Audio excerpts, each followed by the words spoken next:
Please like, subscribe and share করুন আপনাদের channel.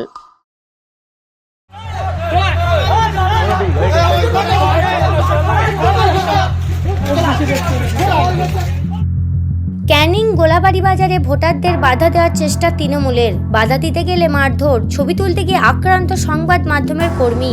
ঘটনা ঘিরে পুলিশকে লক্ষ্য করে ইট বৃষ্টি। এলাকায় ব্যাপক উত্তেজনা তৈরি হয়েছে।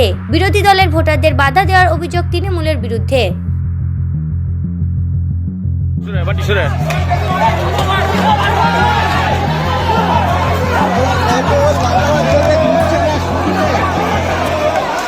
ক্যানিং পশ্চিম বিধানসভার 266 বুথ গোলাবাড়ি মধুখালী লাগোয়া ইটখোলা অঞ্চলে গত 3-4 দিন ধরে তৃণমূল কংগ্রেসের বিধায়ক পরেশ রাম দাসের গুন্ডা ইন্দ্রজিৎ সর্দারের নেতৃত্বে সমস্ত বিজেপি কর্মীদের উপর অত্যাচার চালিয়েছে।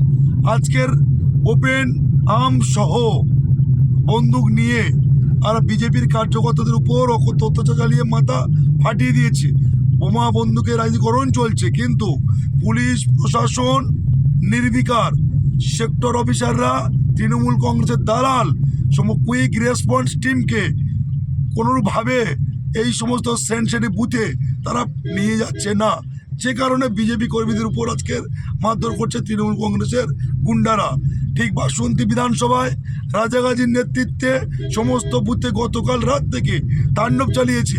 সমস্ত বিদ্যাম যারা ঝড়খালি লাগোয়া প্রত্যেকটি বুথে বুথে আছে তাণ্ডব চালিয়ে গণতন্ত্রকে হত্যা করছে। ক্যানিং পূর্ব বিধানসভায় শওকত মোল্লার গুন্ডারা সমস্ত কর্মীদেরকে মারধর করে সেখানে বুথে বসতে দিচ্ছে না। একটা প্রহসনের রাজনীতিকরণ চলছে।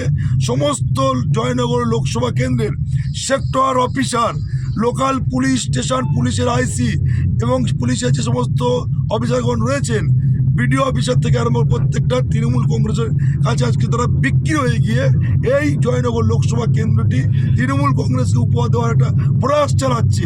বিজেপি কর্মীদের মারধর করছে। কোনোভাবে পুলিশ প্রশাসন সেক্টর অফিসাররা সেন্ট্রাল ফোর্স দিয়ে গিয়ে তৃণমূল কংগ্রেসের নেতাদেরকে গ্রেপ্তার করছে না বা কোনো আইনি পদক্ষেপ গ্রহণ করছে না।